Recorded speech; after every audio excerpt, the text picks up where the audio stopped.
Jadi untuk Elmin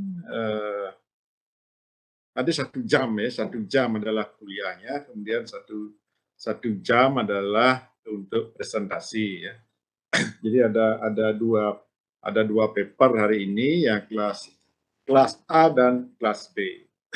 Jadi tujuan paper itu adalah pendalaman dari materi.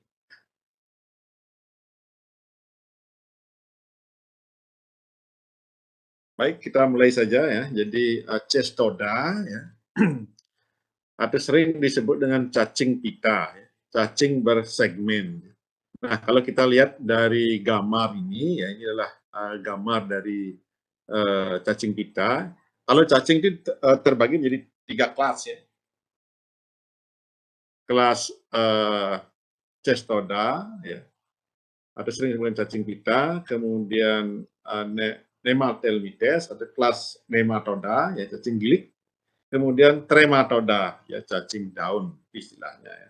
Nah, nanti dari morfologi dari cacing itu sudah, begitu Anda lihat sudah tahu, oh ini termasuk cacing pita ya. Cacing pita atau cestoda. Ya. Yang namanya pita itu berarti pipih dia, tipis gitu ya. Jadi morfologinya ada bagian kepalanya ya dibagi 3, membagi 3, ada kepala, kemudian ada leher, ada badan itu ya. Ini yang badan ini ya. Nah, umumnya bagian daripada kepalanya itu lebih kecil daripada bagian dari ke belakang dia ya, bagian dari strobilanya ya, badannya itu. Nah, kemudian bentuk telur ya. Jadi ini bentuk telurnya nanti juga berbeda dengan jenis-jenis cacing baik itu nematoda maupun trematoda. Begitu kita lihat bentuk telurnya saja kita sudah tahu ya. Oh, ini adalah cacing pita gitu ya. Nah, ini klasifikasinya. Jadi helmin itu ada sering dengan cacing, ada dibagi 2 ya. Platyhelminthes, nematilminthes. Plat itu tipis ya. Jadi platyhelminthes itu dibagi menjadi dua kelas, trematoda, cestoda, dan nematoda. Platyhelminthes itu 2 ya, trematoda dan cestoda. Kemudian nematelminthes itu adalah nematoda. Nah, sekarang kita bicarakan adalah dari platyhelminthes dari cestoda atau sering disebut dengan cacing pita. Bagaimana ciri-ciri umum ya?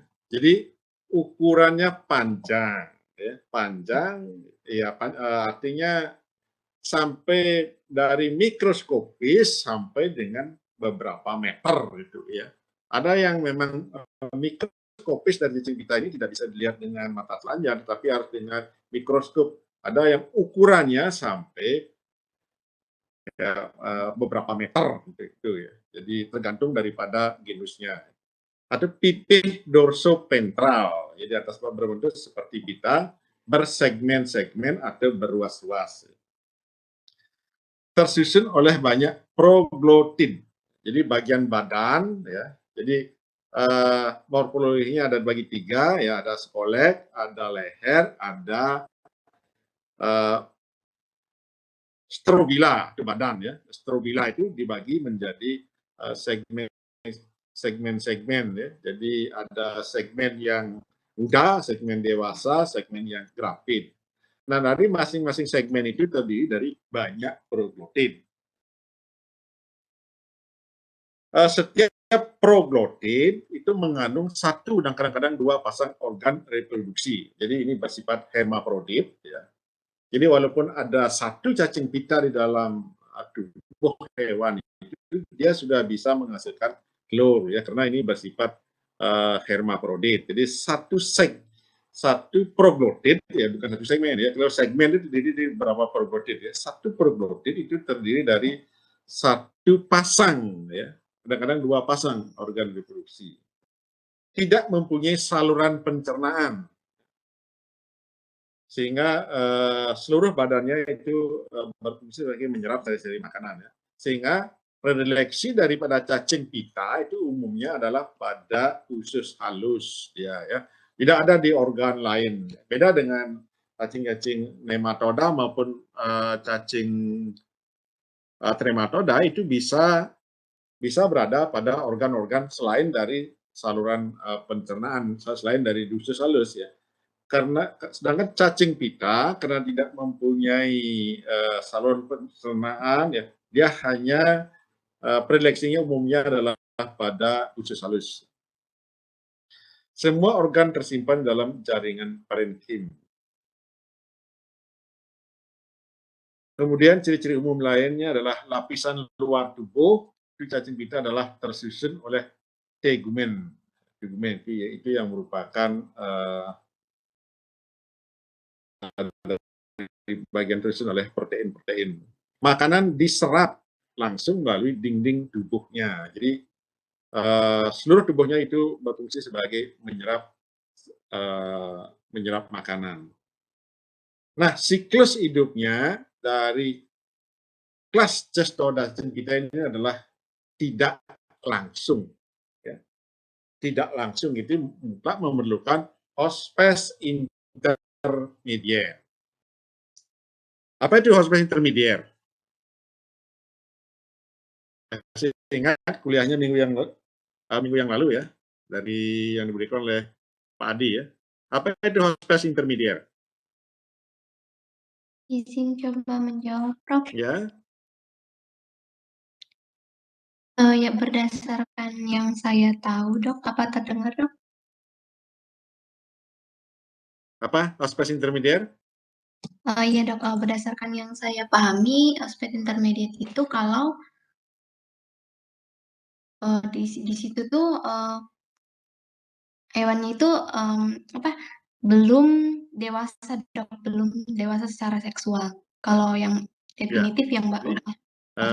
Kuncinya adalah parasit itu belum dewasa, ya, Ya. aseksual, ya.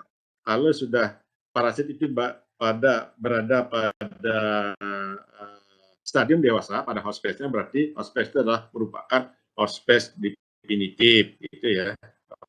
Definitif, ya, sudah stadium dewasanya di sana, ya. Nah, ini morfologinya, ya. Skolek itu sama dengan kepala, ya. Kulum itu leher, strobila itu badan terdiri dari segmen, di mana masing-masing segmen terdiri dari beberapa proglotin. Kemudian skolek, jadi tergantung daripada ordonya, ya. Ada yang mempunyai 4 alat isap, ya.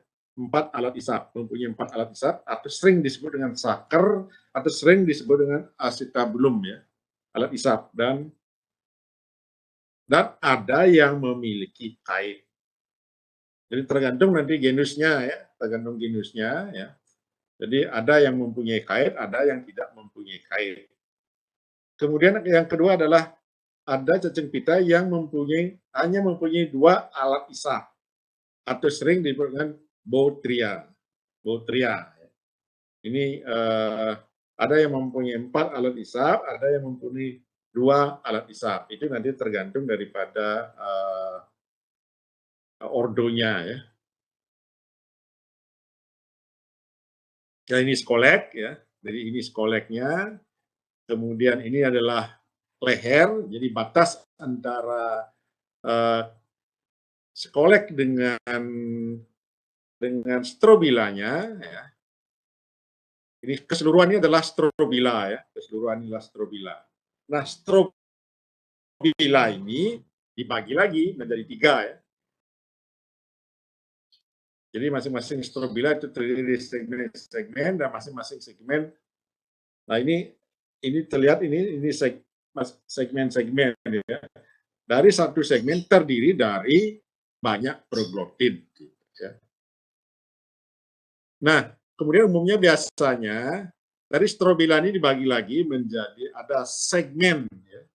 Ini kan ini namanya segmen-segmen, ya. Ada segmen yang muda. Nah, segmen yang muda adalah segmen yang baru tumbuh ini, ya. Ini akan terus tumbuh dia, ya. Sedangkan yang bagian paling belakang dari cacing pita itu akan kalau sudah mengandung telur, dia akan putus dia. Ini yang kadang-kadang dalam PSS itu ketemu segmennya ya, putus segmennya ya. Ini yang segmen yang muda, segmen yang muda adalah segmen yang tumbuh dari leher, dari kepala ya. Ini biasanya dia terus tumbuh dia ya. Kalau umpamanya putus dia di sini putus, dia tidak mati ya. Dia akan bisa tumbuh lagi. Kalau cacing nematoda maupun trematoda begitu dia putus di tengah-tengahnya maka cacing itu akan mati ya. Kalau ini tidak ya. Kalau umpamanya putus dia di sini ya, dia akan tumbuh lagi karena masih sekolek dan lehernya masih di sini ya. Dia akan tumbuh lagi. Gitu ya. Nah, di sini ada yang segmen muda, segmen dewasa, dan segmen grafit namanya ya. Segmen muda adalah segmen yang baru tumbuh ini, segmen muda ya. Jadi segmen muda itu adalah segmen yang organ reproduksinya belum berkembang dengan baik. Ya, itu ya. Kalau segmen dewasa di mana organ reproduksinya sudah berkembang dengan baik. Jadi sudah ada ovarium dan sudah ada testisnya sudah berkembang dengan baik. Nah, kemudian ada segmen grafit. Nah, segmen grafit ini ya, jadi makin ke belakang dia akan berubah menjadi segmen grafit. Segmen grafit itu adalah segmen di mana uterusnya hanya mengandung klor dia ya, mengandung klor ya. Jadi dari perkawinan ya. Perkawinan biasanya bisa antar proglotit, bisa interproglotit. Nah, ini biasanya segmen grafit ini ada mengandung banyak telur, uterus yang banyak telur. Inilah yang biasanya lepas, putus dia. Nah, inilah nanti keluar bersama dengan feses. Nah, kadang-kadang sudah bisa dilihat di luar ada segmennya, kadang-kadang juga hancur ya, sehingga hanya ditemukan telur. Nah, berdasarkan dari sekolek, ini ada yang namanya botria, ya, celah ini ya, seperti legokan gitu ya, botria, ini alat isap, ya, hanya mempunyai 2 alat isap. Ya. Nah, kalau ada lagi satu yang bentuknya adalah globuler. Biasanya cacing pita yang termasuk ini mempunyai 4 saker. Kalau di sini hanya mempunyai 2 alat pengisap. Di sini adalah mempunyai 4. Nah, kadang-kadang ada yang mempunyai rostellum. Nah, ini penonjolan pada bagian ujung dari kepala. Ya, ini namanya rostellum. Nah, ini biasanya bersifat retraktil ya, bisa dipendekkan, bisa dipanjangkan. Nah, inilah kadang-kadang juga ada yang sudah mempunyai kait di sini ya. Jadi di rostellumnya ada kait ya. Kadang-kadang juga di sakernya juga ada kait. Nah, itu salah satu dasar untuk identifikasi daripada cacing pita. Ya, ini sakernya atau acetabula sama ya. Jadi alat pengisapnya ya. Ini rostellum, menonjol ini. Semua mempunyai rostellum ya. Ada yang tidak mempunyai rostellum.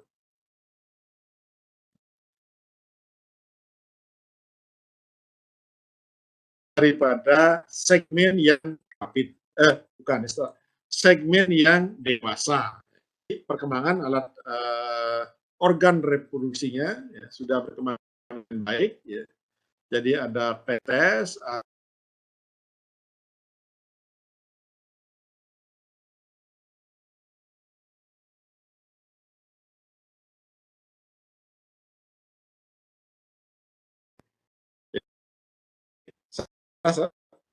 dasar untuk identifikasinya apa ya? Melihat dari bagian sekoleknya, melihat dari segmennya.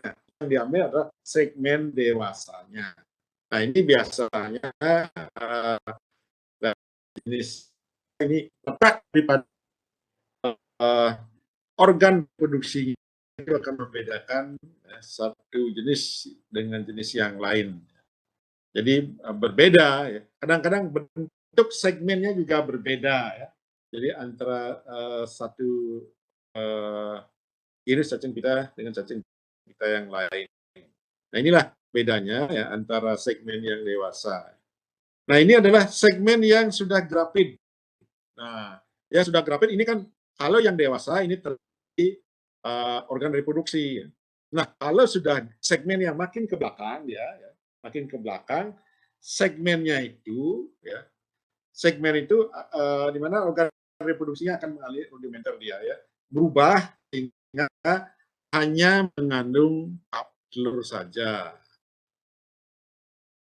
atau sering disebut dengan segmen bunting gitu ya grafit itu segmen bunting gitu. Ini yang keluar bersama dengan feses ya. Inilah yang merupakan nanti sumber penularan. Nah kemudian bentuk telurnya ada dua juga ya.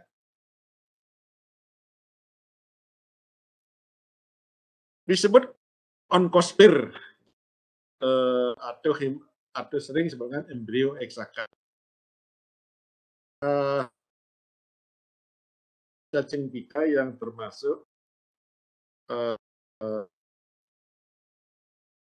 kelas daripada Cyclopilidae. Cyclopilidae mempunyai bentuk yang bulat. Nah biasanya dari cacing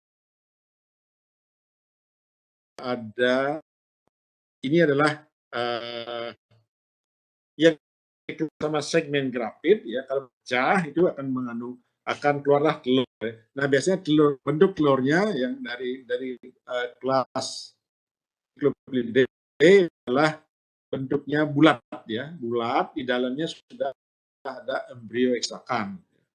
Jadi sudah ada embrionya di sini. Inilah yang dasar untuk membedakan antara telur cacing nematoda maupun roda ya. Jadi kalau cacing pita ya itu biasanya sudah ada embrio eksakan di mana embrio ini sudah mempunyai di dalamnya sudah ada dia sudah mempunyai kait. Nah kemudian bentuk daripada telur yang lain ya yang termasuk Cyclopilidae adalah bentuknya di sini namanya Corasidium. Corasidium ini bedanya dengan ini adalah kali ini adalah tidak ini sudah stadium infektif yang nanti mencari dimakan oleh ospes intermediate. Kalau Corasidium dia mempunyai silia ini ya.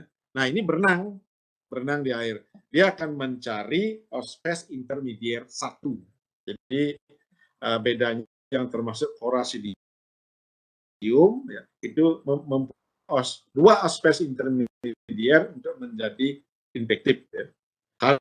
Kalau embrio eksakan atau oncosphere dia ini sudah dia pasif ya tidak bergerak ya, itu dimakan oleh ospes intermediate itu akan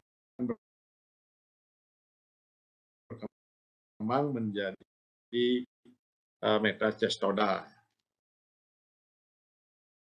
Nah siklus hidupnya adalah seperti ini ya. Salah satu contohnya ini adalah Taenia pisciformis ya. Jadi cacing pita kalau lihat dari gambar ini ya ini disebut dengan segmen grafit adalah ini adalah contoh daripada siklus hidup daripada Taenia ya cacing Taenia pisciformis ya. Taenia pisciformis di mana ini cacing dewasanya pada usus halus ya. Ini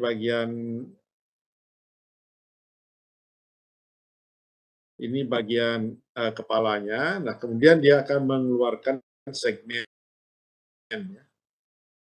Atau segmen yang grafit ini ya, segmen yang grafit. Nah, ini akan bersama proglotidnya bersama dengan feses atau akan mencemari lingkungan. Nah, ini dimakan oleh ya, ini mencemari makanan ya atau rumput-rumputan kemudian dimakan oleh kelinci. Di kelinci ini ya. Nah, di dalam kelinci ya, telur cacing pita ini berkembang menjadi metacestoda ya pada bagian hatinya. Kalau ini Taenia pisciformis pada bagian hati. metacestodanya berkembang pada hati dari kelinci. Nah, apabila kelinci ini yang mengandung bentuk metacestoda dimakan oleh anjing, maka anjing itu bisa terinfeksi. Ini contohnya adalah Taenia pisciformis, ya, cacing pita pada anjing.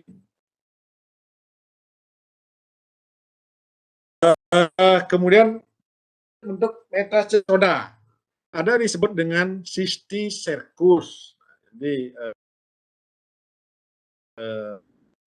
Anda harus mengenal dulu definisi dari Cysticercus. Nah ini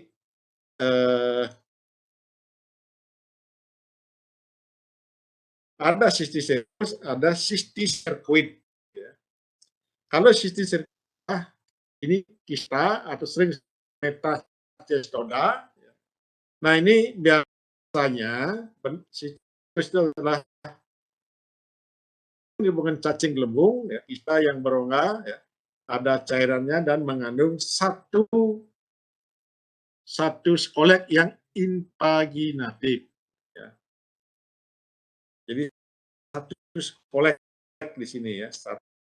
Jadi kalau dimakan ini ya sama host primitifnya satu ini akan menjadi satu cacing dewasa. Itu Cysticercus ya yang ada cairannya. Nah ini biasanya terdapat pada vertebrata. Nah kemudian ada Cysticercoid. Cysticercoid.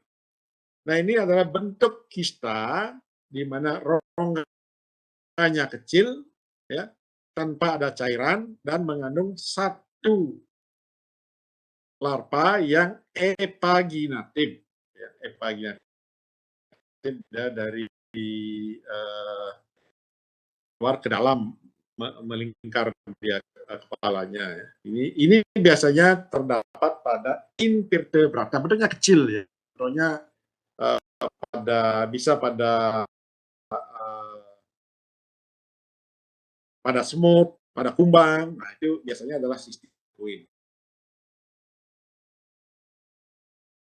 Kemudian Strobilocercus, ya, jadi adalah bentuk larva yang terdiri dari yang memanjang. Ini terdiri dari satu spolek juga. Ini sudah bentuknya lebih memanjang dia. Ya. Kemudian ada multiceps.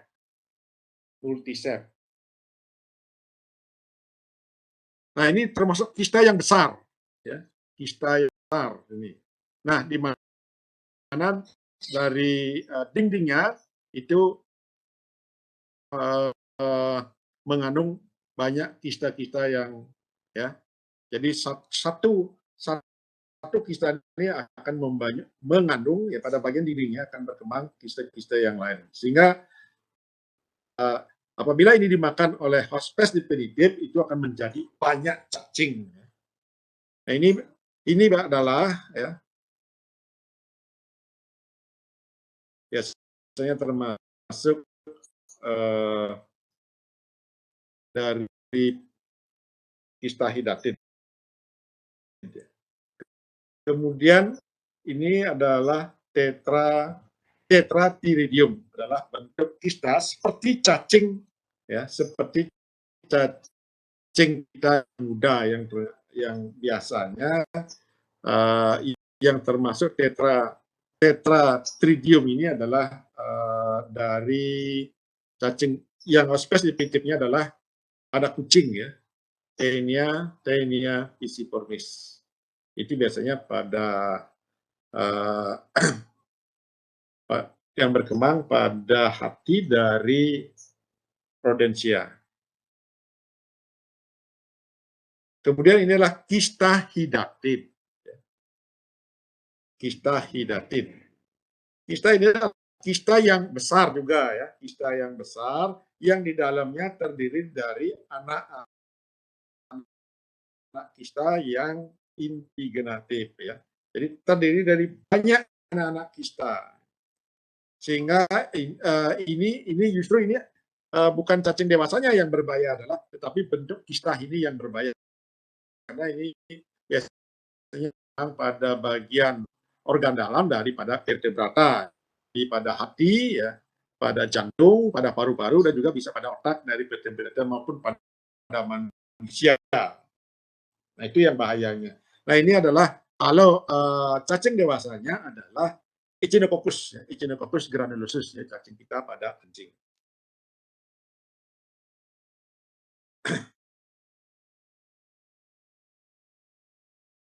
Nah, kemudian ini bagaimana klasifikasi dari cacing pita, ya, seperti apa yang saya jelaskan tadi. Ada kelas Cotyloda, ada kelas Euchestoda, atau sering yang kalau kita lihat audionya Pseudophilidae dan Cyclophilidae. Ini sangat berbeda sekali, ya. Nah, dari bentuk skoleknya, seperti senok,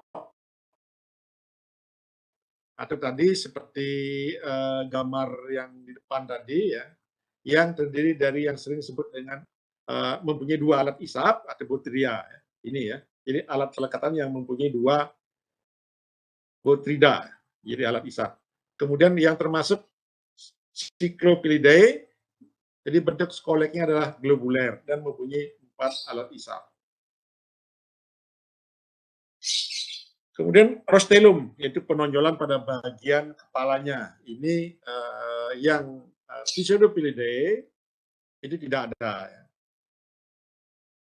Sedangkan kalau Cyclophilidae umumnya ada, ya. Jadi kalau Cyclophilidae bisa ada dan bisa tidak, ya, tapi lebih sering ada.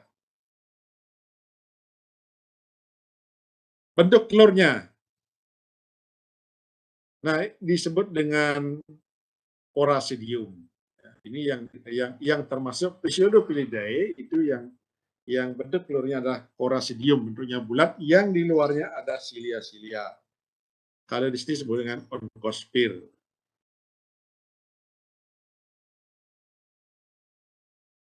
Kemudian jumlah induk semang antara.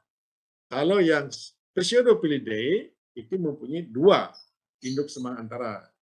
Jadi artinya untuk menjadi stadium infektifnya, untuk bisa menulari ke host species berikutnya apabila memakan induk semang antara yang kedua. Kalau yang Cyclopidae adalah mempunyai 1 spesies intermedier. Nah, ini yang Cotyloda tadi, ya. Yang Cotyloda ini adalah Botria. Jadi mempunyai 2 alat isap. Nah, yang terpenting, ya, dari Cotyloda ini, ordo Cotyloda ini, ya, ordo Pseudophilidae ini adalah Dipilobothridae. 1 famili Dipilobothridae. Ini ada 2 genus, ya, Dipilobothrium dan Spirometra. Jadi ada 2, ini yang penting yang 2, ya. Dipilobothrium dan Spirometra. Ada 2 genus dari Pseudophilidae. Nah, bagaimana bentuk cacing daripada Dipilobothrium dan Spirometra? Ini keduanya adalah cacing pada anjing. Nah, ini ada bentuknya hampir sama. Hospes definitifnya juga pada hampir sama, ya. Nah, bagaimana kita membedakan antara Dipilobothrium dan Spirometra? Jadi kedua-duanya mempunyai ciri khasnya adalah bentuk dari segmennya adalah lebarnya, ini lebar namanya ini, ya, lebarnya lebih panjang dari panjangnya. Oh, ini panjang. Kalau umumnya dari cacing kita ini lebih panjang, ini turun ini lebih panjang, ya. Ini lebarnya lebih pendek. Tetapi untuk yang termasuk Pseudophilidae, lebarnya lebih besar dari panjangnya. Ini lebarnya maksudnya ini, ya. lebarnya lebih panjang dari panjangnya. Lebar dia ya, dari proglotidnya. Itu sama juga, spirometer juga seperti itu. Nah, yang membedakan keduanya adalah bentuk dan organ reproduksinya. Ya. Organ reproduksinya. Kalau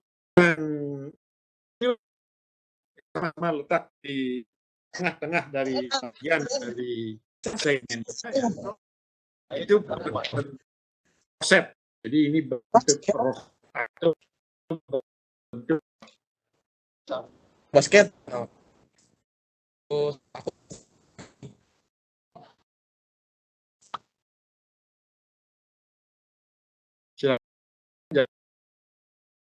jadi kuliah baru ngobrol. Nah, kemudian yang bentuk spirometra, ya, spirometra, sama-sama organ genitalnya ada organ di tengah, di sentral daripada segmennya. Ya. Jadi ini adalah uterusnya, ya, ada organ genitalnya. Nah, kalau spirometra ini berbentuk spiral dia ya. Ini ingat ya, spiral berarti spirometra itu.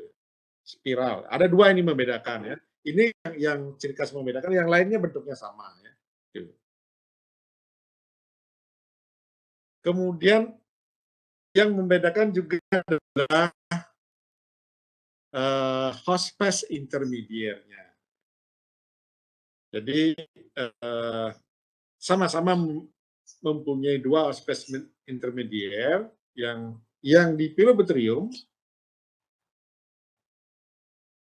dia adalah mempunyai hospes intermediernya adalah diaptomos dan ikan air tawar. Nah, kemudian kalau spirometra ya, siklop, ya. Kemudian ada kelinci, ada kodok. Ya. Jadi hospes intermedier yang kedua merupakan stadium yang infektif. Ya.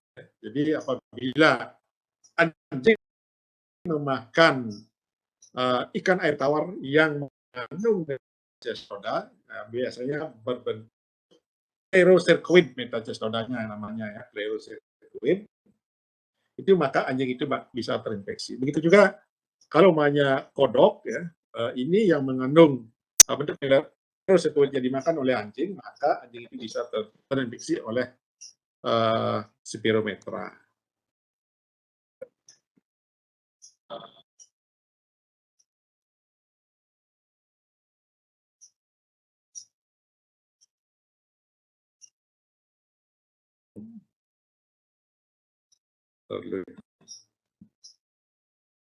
Nah ini. Jadi ini adalah bentuk daripada telurnya yang mempunyai telurnya ini daripada Dipilobathrium ya. Ini bentuk telurnya, ini bentuk telur ini akan menetas. Ya. Ini biasanya bentuk telurnya adalah mempunyai operculum ya. Ini mirip dengan telur trematoda dia. Ya. Nah ini akan menetas, nah keluarlah porasidium.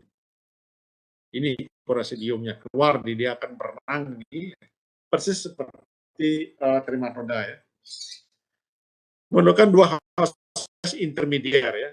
Telur menetas menjadi porasidium dan mencari hospes intermedier satu dan berubah menjadi procercoid namanya ya, procercoid.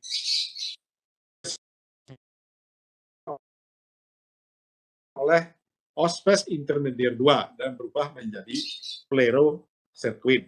Nah, kemudian hospes intermedier 2 ini ya, yang dimakan oleh hospes definitif. Ini di bahan ajarnya sudah ada contohnya ya. Nah, ini dari Eucestoda ya. Jadi bentuknya tadi ya. Bentuk kepalanya globuler, ada 4 sakar dan mempunyai rostellum.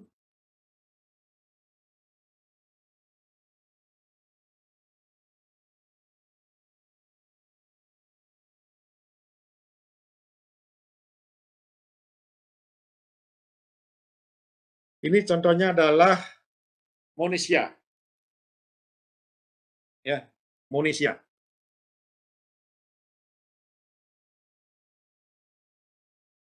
Monesia adalah satu-satunya cacing pita dewasa yang ada pada ruminansia. Ya, satu-satunya cacing pita yang bentuk dewasanya ada pada ruminansia. Ya, itu harus diingat itu ya. Bisa sapi, domba, kambing, itu adalah induk semang definitifnya. Jadi sebenarnya cacing pita yang paling banyak itu adalah pada anjing, ya, anjing dan pada ayam. Kalau pada sapi ya cuma satu saja. Tetapi bentuk sirkuitnya nanti, sirkuitnya banyak nanti ya. Ini harus dimengerti dulu ya.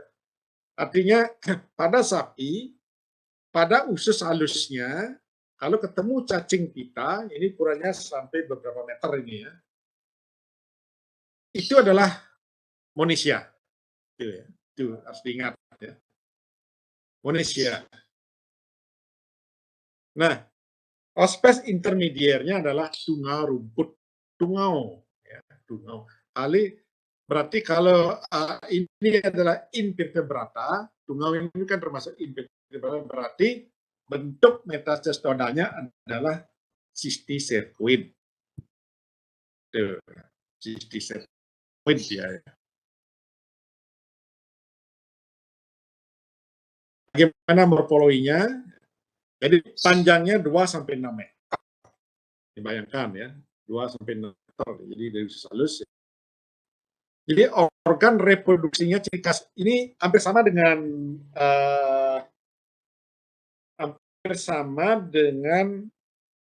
Pilobutrium tadi ya. Jadi segmennya ya, lebarnya lebih besar dari panjangnya.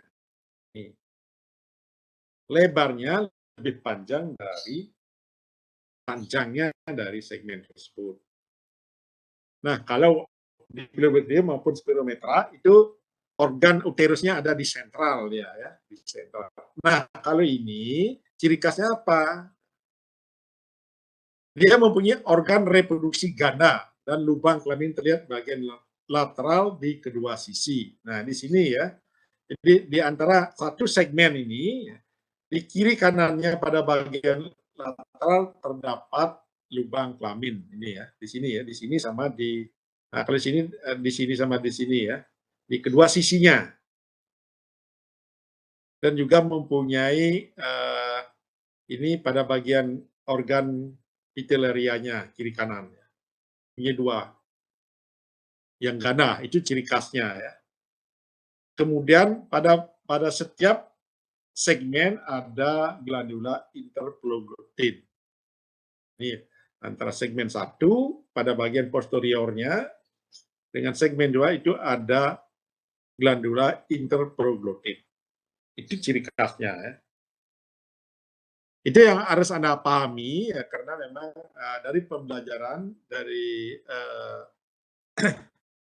kemampuan akhir dari perkuliahan ini adalah Anda mampu untuk mengidentifikasi dari parasit-parasit yang penting. Ya. Jadi ini dasar-dasar dari identifikasinya. Jadi bisa melihat dari bagian kepalanya, ya, kemudian melihat daripada bagian segmen yang dewasa.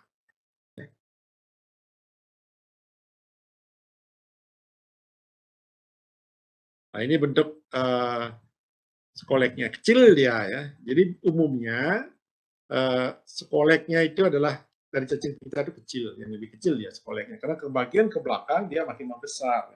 Jadi segmen yang grafit itu makin besar, di mana segmen grafit itu mengandung uterusnya hanya mengandung telur saja.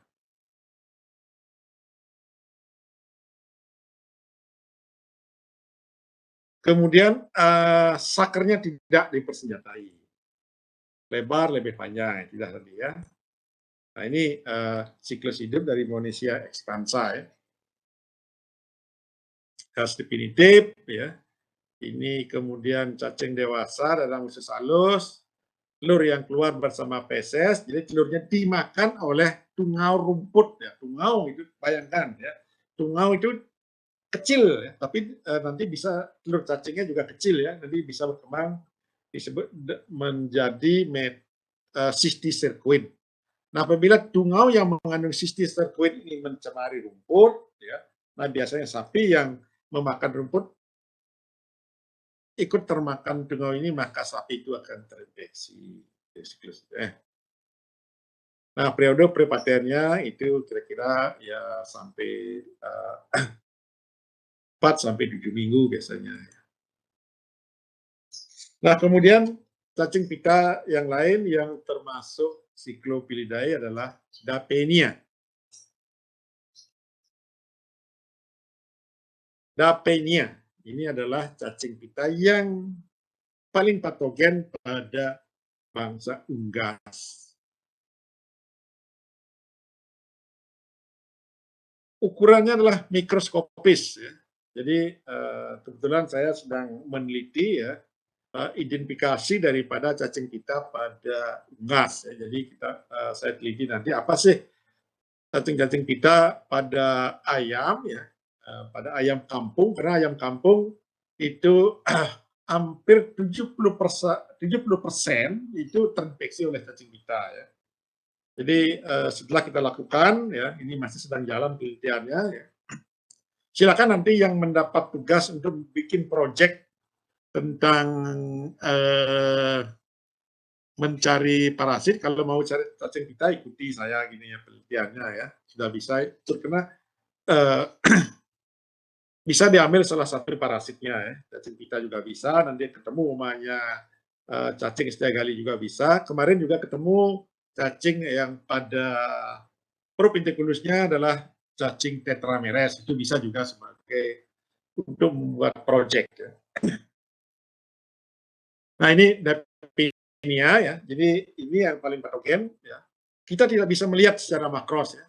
Ya kadang-kadang sudah kelihatan, oh bagian khususnya sudah terlihat perdarahan bintik-bintik darah ya.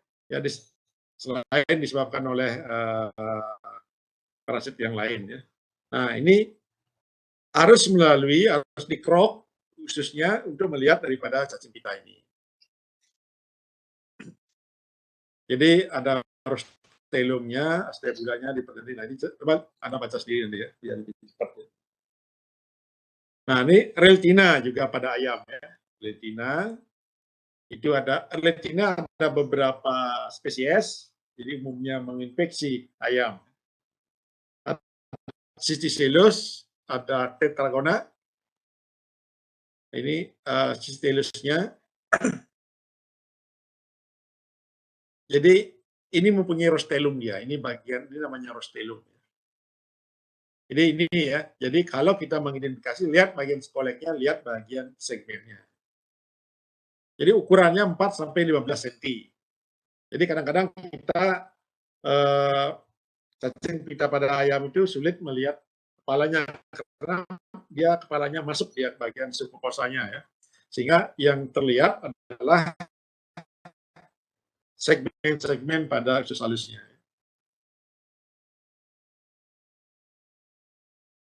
Ospes intermediarnya adalah kumbang.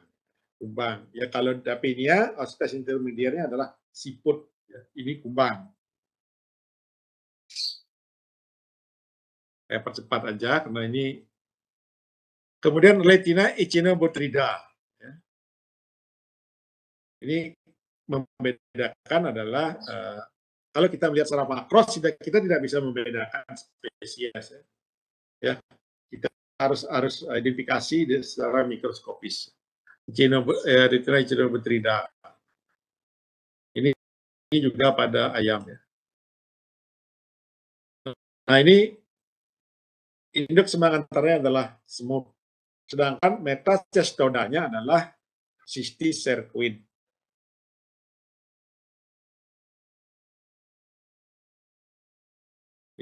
Ini dari Retina echinobotrida, rostelumnya. Kalau kita mengidentifikasi rostelumnya, astebulanya,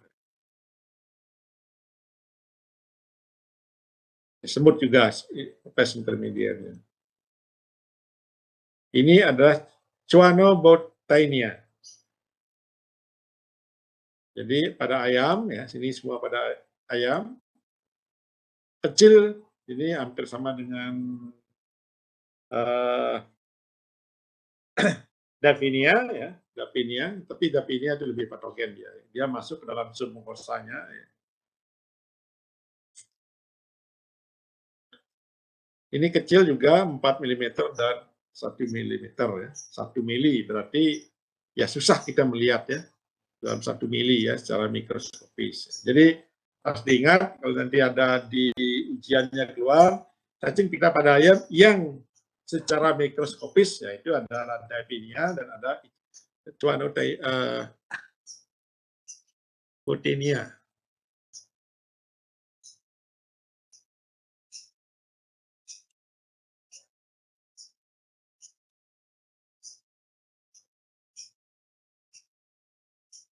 Ini Schwannobothnia infundibulum, ya, jadi sama ini pada ayam juga ya.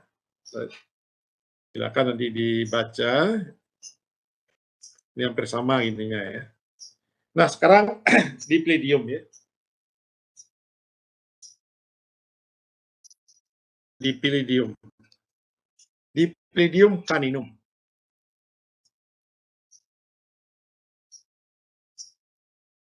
Diploidium caninum adalah cacing pita pada anjing.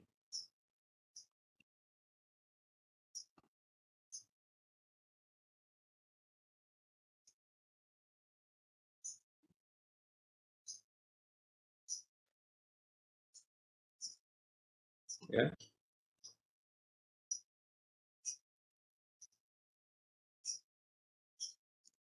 Diploidium ya. Jadi pada anjing dan kucing, ya, Diploidium caninum. Jadi bentuknya adalah segmennya, ini bagian kepalanya, ya, juguler, ada rostellumnya, ada sakernya. Ini contoh yang tadi ya. Nah, kalau yang Anda lihat di Diplobothrium, segmennya adalah lebarnya lebih panjang dari panjangnya. Tapi kalau di Diploidium itu sudah adalah ciri khasnya adalah panjangnya panjang ininya ya, lebarnya ya lebar. Ini seperti biji mentimun, gitu ya. Bayangkan biji mentimun ya. Ini segmennya seperti biji mentimun, itu khasnya ya. Coba lihat nanti biji mentimunnya ya seperti ini ya, mirip-mirip biji mentimun gitu ya. Jadi panjangnya sampai 50 cm, 50 cm ya. Ini pada anjing ya, anjing dan kucing. Dan ini bersifat zoonosis ya. Ini rostellum ya. Proglotid ya, biji mentimun. Kemudian ciri khas yang lain, lubang kelaminnya pada setiap sisi. Ini ya.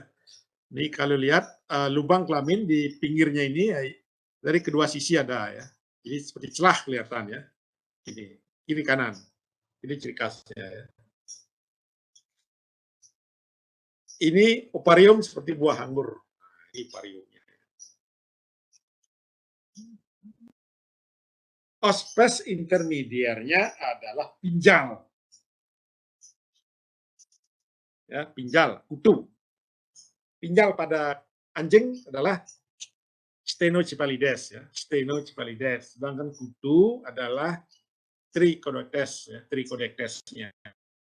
Nah, apabila pinjal ini memakan daripada telur daripada cacing Diploidium, maka di dalam tubuh pinjal akan berkembang menjadi cystis cercoid. Nah, karena ada infeksi, ada pinjal maupun kutu yang menginfeksi anjing, ya kadang-kadang ini kan menimbulkan kegatalan ya. Nah, secara tidak sengaja maka pinjal itu termakan oleh anjing maupun kucing sehingga anjing itu terinfeksi. Ini ya. Jadi seperti ini ya. Jadi ini biasanya dari Diploidium biasanya telurnya berbentuk kapsul telur dia ya, membentuk kapsul-kapsul, tetapi kadang-kadang juga sudah hancur ya.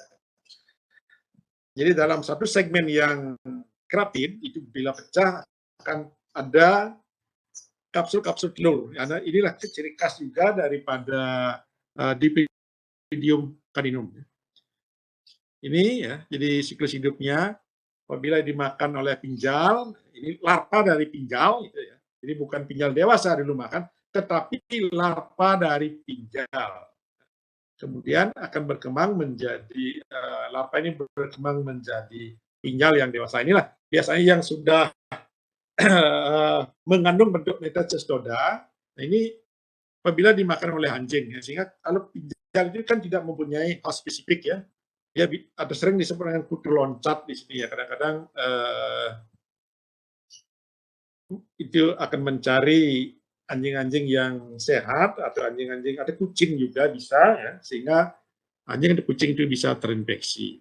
Nah, ini bentuk segmen yang keratin ya, jadi mempunyai purus genitalis dan bentuknya seperti biji mentimun.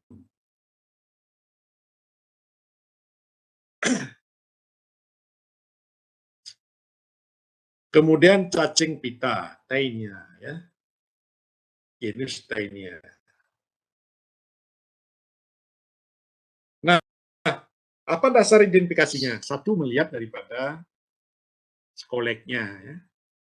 Jadi bentuk skoleknya hampir sama, tapi ada dari Taenia yang pada manusia, ya. Kalau Taenia pada anjing itu hampir sama bentuk skolek, tetapi yang membedakan nanti untuk mengidentifikasi adalah percabangan dari uterus lateral. Jadi jumlah percabangan uterus lateral. Ini dasar identifikasinya ya. Jadi masing-masing genus itu mempunyai percabangan uterus yang berbeda-beda. Ini berapa jumlahnya itu yang membedakan. Jumlah dan ukuran kait. Ini harus dihafalkan ini ya. Jadi satu dasar identifikasi adalah jumlah percabangan uterus lateral, jumlah dan ukuran kait. Ya, jumlah dan ukuran kait ini kait pada bagian skoleknya. Taenia, nah ini dari tabel ini ada Taenia pisciformis. Nah, ini sudah tadi ya. Ukurannya 2 meter, kait skoleknya, cabang uterusnya ya 9 sampai 14. Hospes, indeks semangantaranya adalah kelinci. Taenia hidatigana. Ini indeks semangantaranya adalah pada dominansia. Taenia opis. Jadi indeks semangantaranya adalah doma dan kambing. Jadi ini membedakan antara ukuran, kait di skolek, dan cabang uterus. Taenia cerealis di Rhodesia. Taenia formis. Nah, ini Rhodesia. Dilihat ini ukuran cacingnya, ini adalah jumlah kaitnya. Kemudian ini cabang uterusnya. Nah, ini pada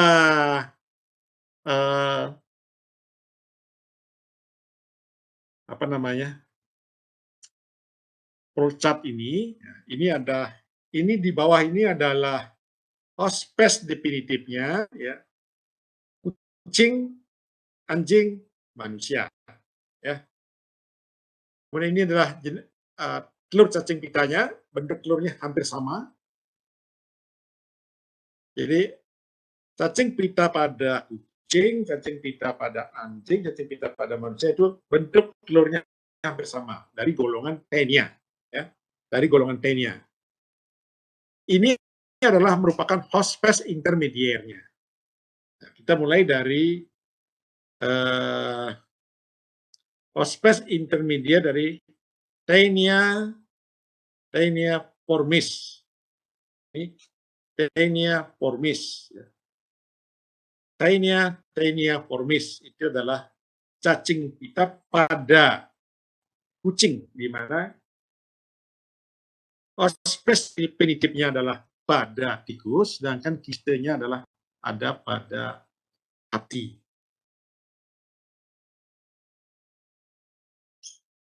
Kemudian Taenia hidatigina, Taenia opis, Taenia multisep itu pada doma, yaitu pada otot-otot dari doma.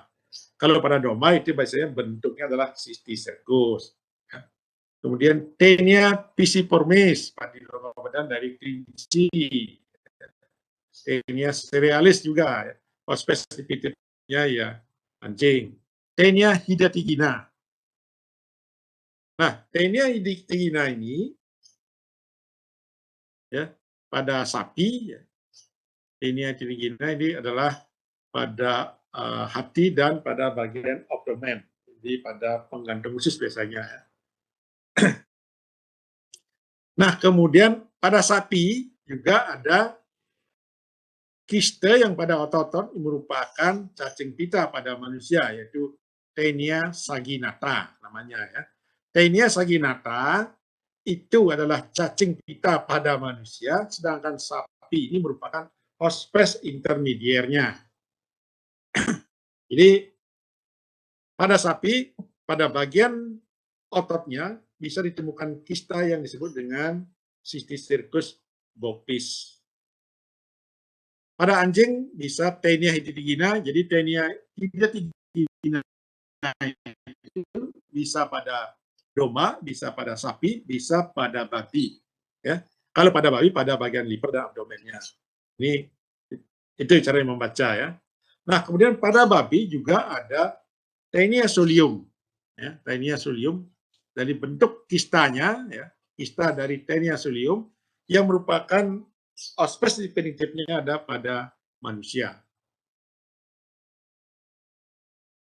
Nah, ini Cysticercusnya yang disebut dengan Cysticercus cellulosa. Nah, ini juga manusia bisa sebagai hospes intermedier dari Taenia solium. Ya, sehingga ini Taenia solium itu sangat berbahaya dibandingkan dengan Taenia saginata, sehingga karena Taenia solium bentuk kistanya itu bisa pada manusia yang bisa menyebabkan neurocysticercosis. Jadi itu ya. Nah, lanjut ya, karena ini sudah jam lebih ya. Ini agak banyak ini memang cerita-ceritanya. Jadi silakan nanti kalau yang belum mengerti, habis ini silakan ditanyakan. Nah, Taenia pada manusia ada Taenia solium, ada Taenia saginata. Jadi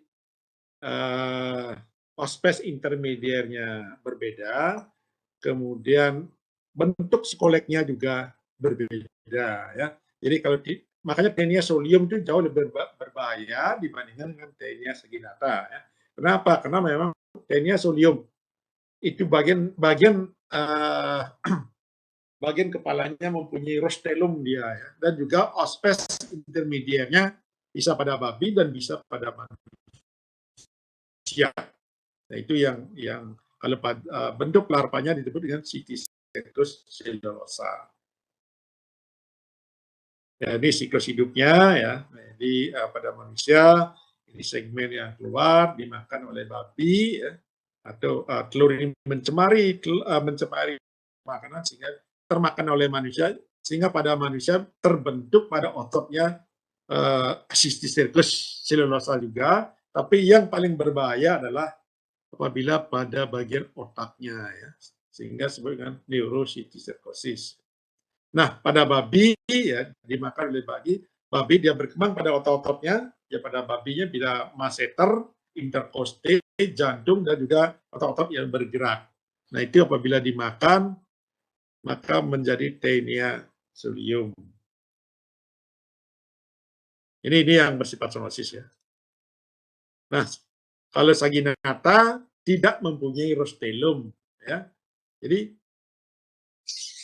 uterusnya lebih panjang dia ya. Percabangannya lebih panjang ya, antara 12 sampai 30. Kalau Taenia solium di bawah 10 dia ya. Sekolek tidak mempunyai kait ya. Reduksi otot Ya, sama ya dengan selulosa, tapi ini adalah pada sapi. Ini ya, pada Cyclosteris genata ya. Sama seperti Psyllium, tetapi ospes intermediarnya adalah sapi.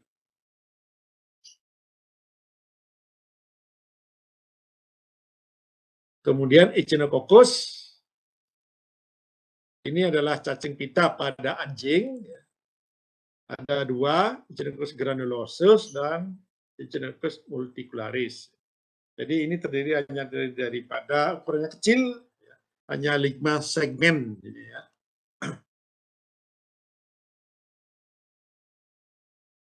Nah, bentuk metacestodanya ini disebut dengan kista hidatid yang bisa terdapat pada bagian paru-paru maupun hati dari vertebrata.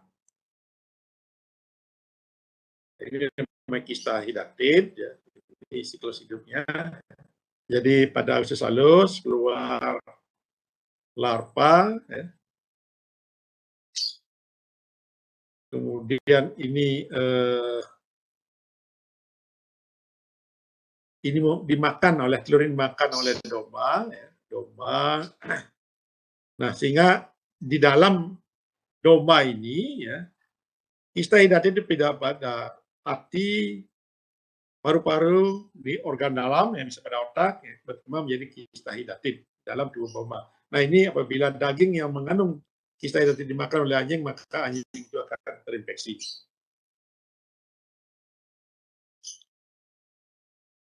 Ini adalah kista hidatid, ya, bentuk metacestodanya. Predileksinya daripada hati, paru, ini adalah merupakan kesimpulan sudah ya. Jadi ini ospes intermediarnya, hati, paru, organ lain termasuk tulang. Cacingnya, jadi ospes definitifnya adalah Echinococcus granulosus. Hostnya bisa anjing maupun kucing. Kemudian bentuk peralihannya atau metacestoda, Cysticebusnya, Cysticebus, ini pada otot-otot, ya, terangka, hepar. Ini adalah predileksi yang utama ya. Nanti bisa kalau infeksi yang berat bisa seluruh tubuh. Kemudian Cysticercus tenuicolis, ya. Tenuicolis itu adalah pada hati, peritoneum, sapi, domba, dan kambing. Yang bentuk Cysticercus. Ya. Cystis opis, ini hati, mesenter, diafragma. Ini sudah saya jelaskan tadi ya, Sginata, Ijutigina, opis pada manusia, anjing, kucing pada anjing. Kemudian selulosa. Selulosa metacestodanya ini pada babi ya.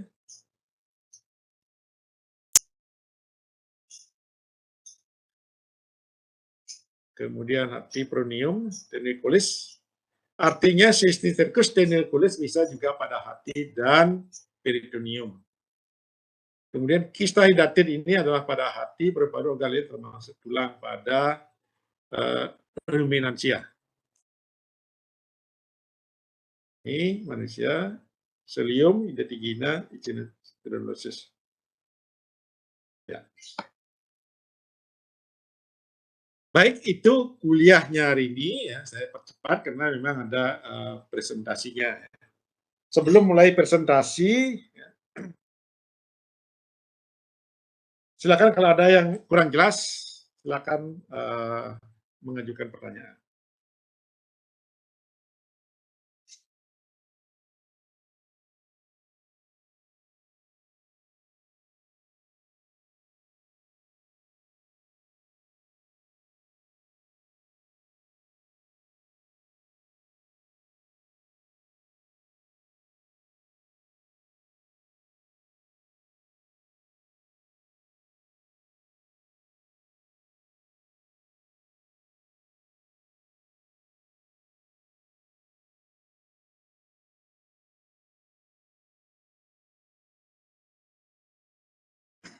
Ada yang bertanya?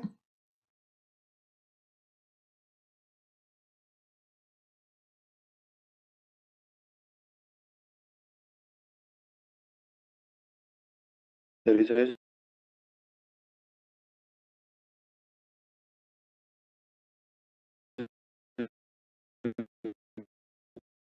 sudah cukup jelas, Dokter.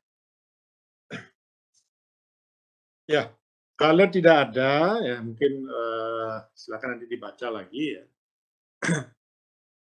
dimengerti gitu ya. Karena kalau hanya karena baru mendengar mungkin bingung jadinya ya, silakan nanti dibaca-baca nanti ya. Ada bahan ajar yang sudah ada itu dimengerti ya.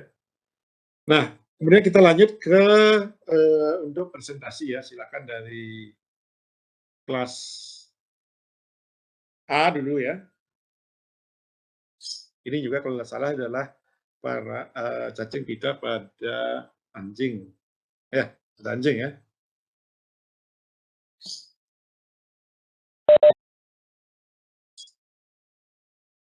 Iya, silakan ya.